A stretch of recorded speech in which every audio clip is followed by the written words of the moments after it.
ก่ครับไก่1.2เกือบ1.3 1.2กว่า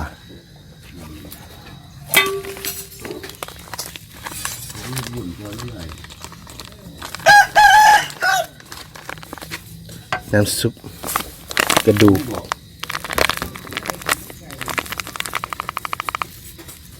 นี่เยอะๆน้ำเป็นหุงเขานะครับใส่ยิ่งน้อยให้นัวๆไปเรื่อยเติมตาลนิดน้อยครับ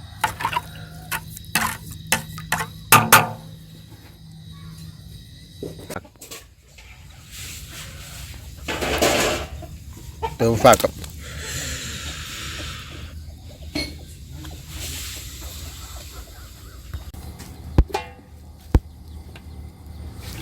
หุงเขาครับ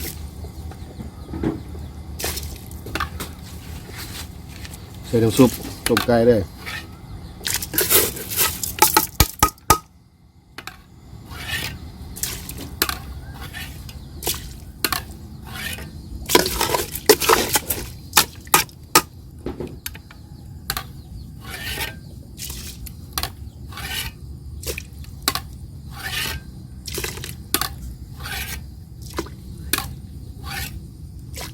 เละซะนะ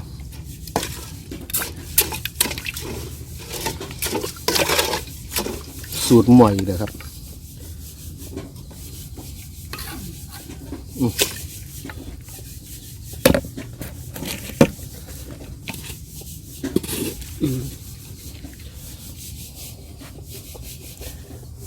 ใจของเขาผมลืมเปิดให้เบิ่งครับพอดีผมได้ขวดแล้ว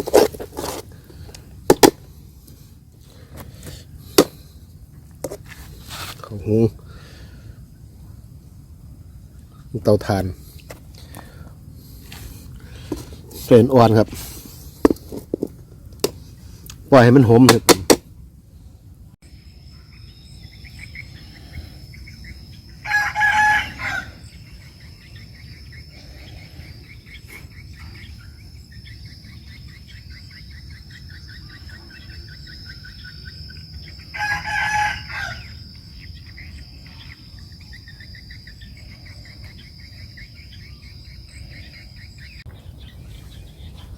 สวัสดีครับเดี๋ยวเขามันไก่ครับมาแก่ตัวใหม่เหมือนนั้นไม่โบดังเหมือนนั้นไม่มีเสียงครับเราก็มีแต่แตงกวาครับ1 2พวกหน่วยหาหน่วยไหมมาครับเสริมกันเลยครับจิ้มผมบริเห็นในเบื้องนะครับลืมเขากับหุ้งแบบเตาถ่านนะครับเสริมกันเลยทำยังไงล่ะ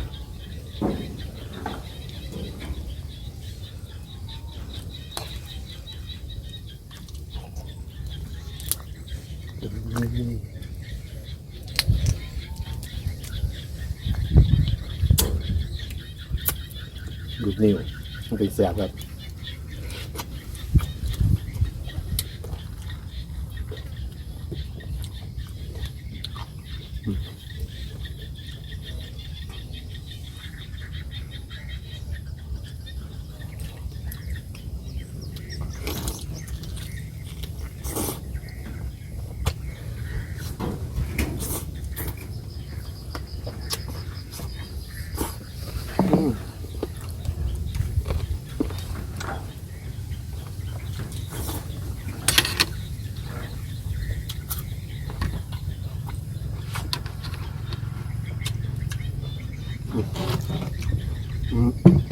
อุ้ยหมด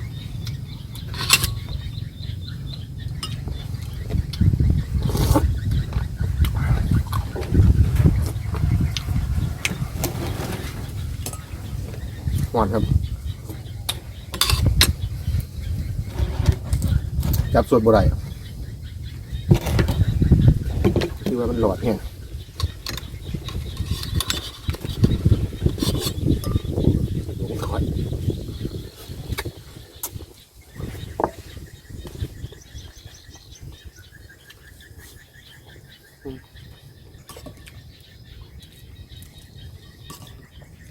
เขาผมบริพัดนะครับผม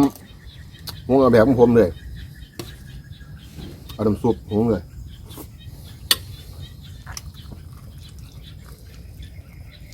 สไตล์มั่ว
พวกมันครับ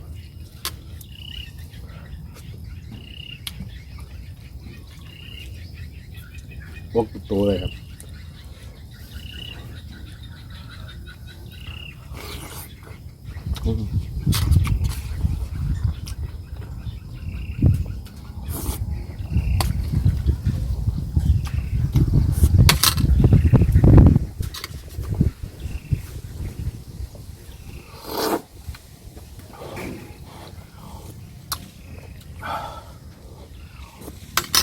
อาจจะเลอะเนี้ยนะครับเนี่ยนี่นะครับกินตรงเลย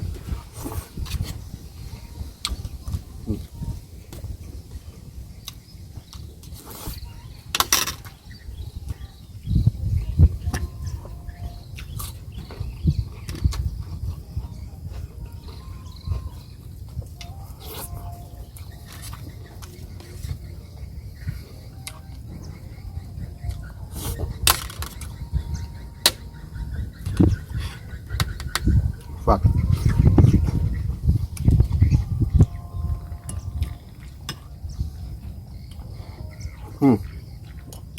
ลงนึกว่าแต่สุกโอ้ยจิ้มผมยองหวานๆครับเครื่องกับเห็ดตามที่เขาเห็ดตัวไปนะครับแต่รสชาติผมจะออกหวาน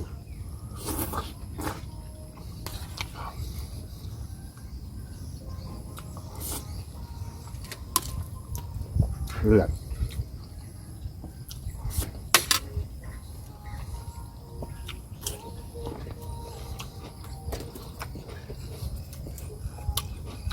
ม้าดำครับเจ้าหอนอู้หอน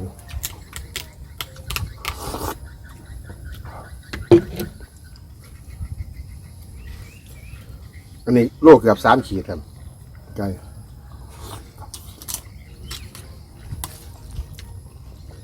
1,280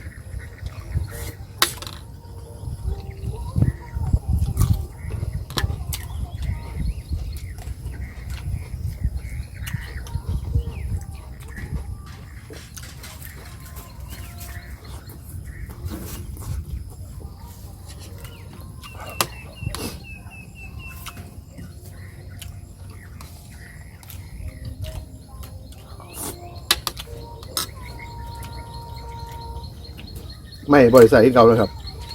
ผมสร้างมาในแบบเก่ามา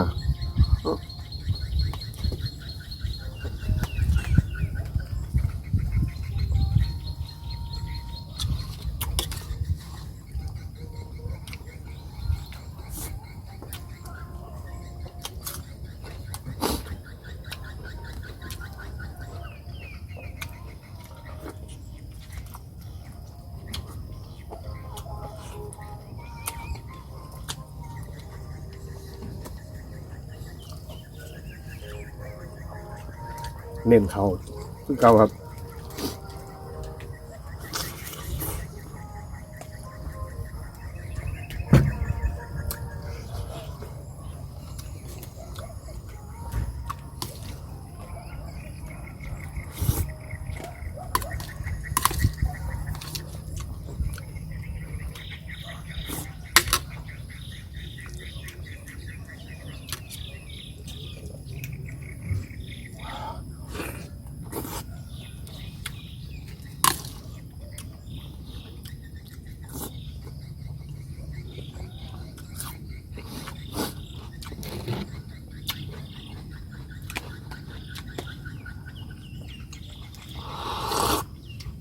อู้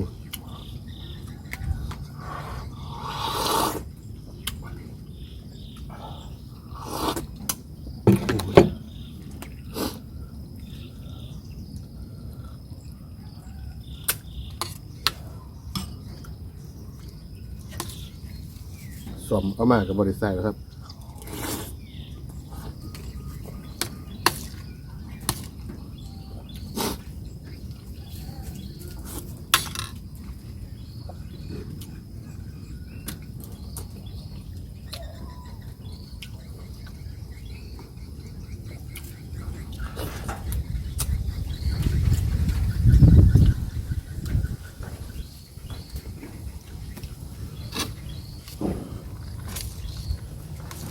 เขานักเนี่ย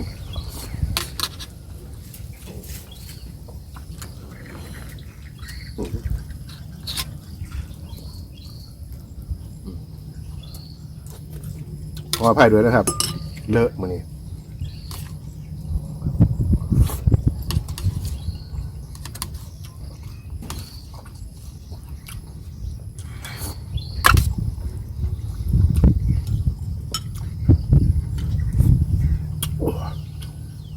หาเช็ดมือบ่ได้เอามา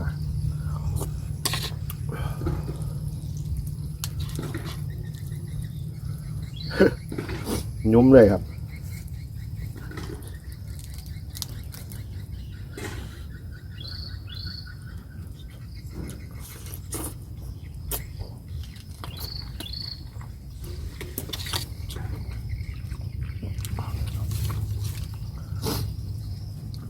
น้องมันทิ่นแน่น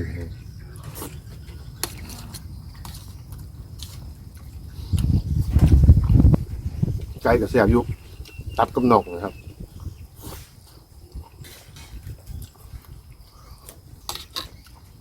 กับไข่หลังมัน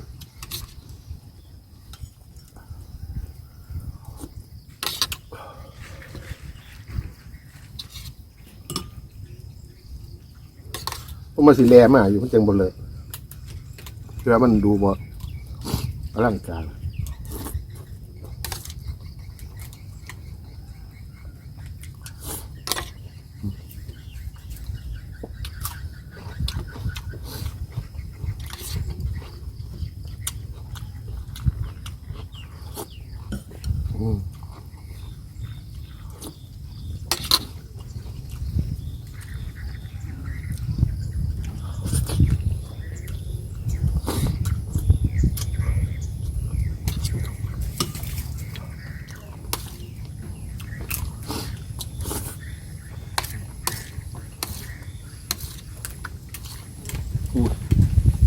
เอาหลายขวด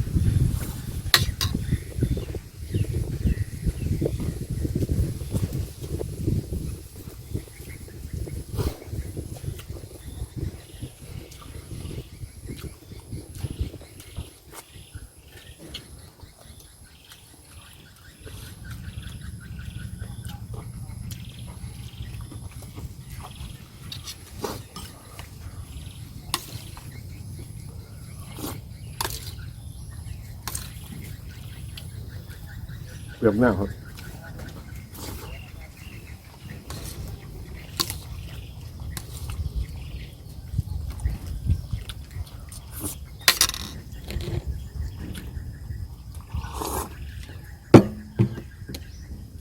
อู้โล่ง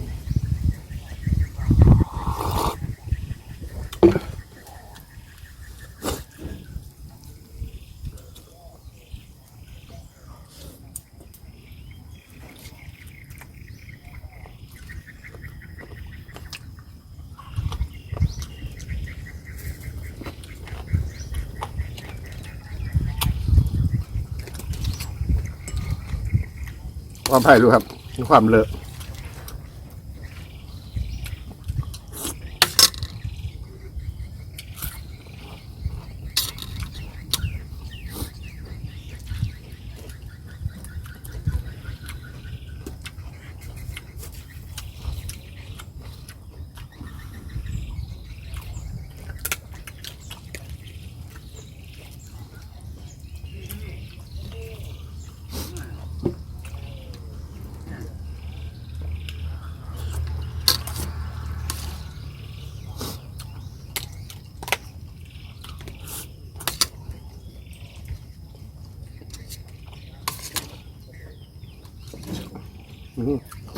ถือเปลือกหน้า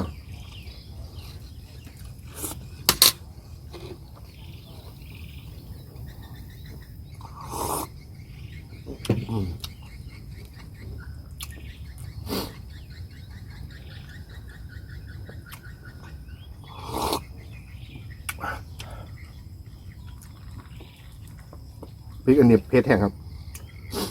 เบิดอะไรน้องเอาเมื่อนะมกดาหารนะเมื่อเบิดเลยผมกับบริยูแมวให้น้องไปขายวะ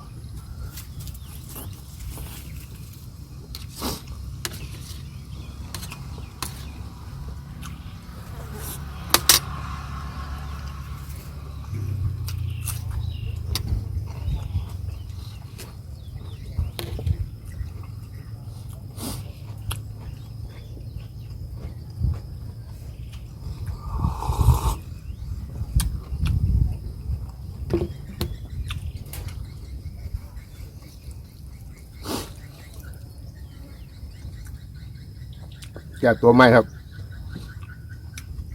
เหมือนมันมีเสียง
ม้าดำครับก็ต่ออยู่ตรงข้าง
แซ่บครับ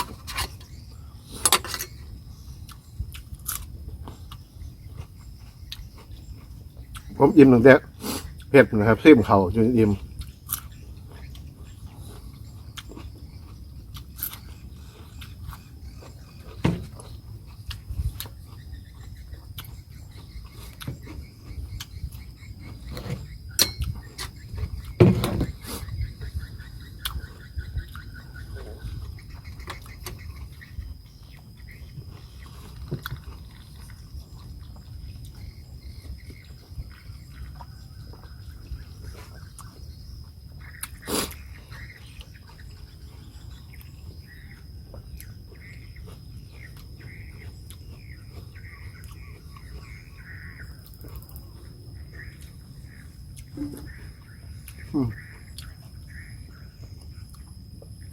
คือสิเบื่อเขาก็ไกลไป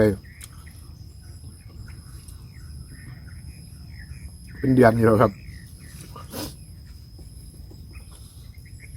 เดือนจะเต็มถาดเลยเขาหล่นๆเลย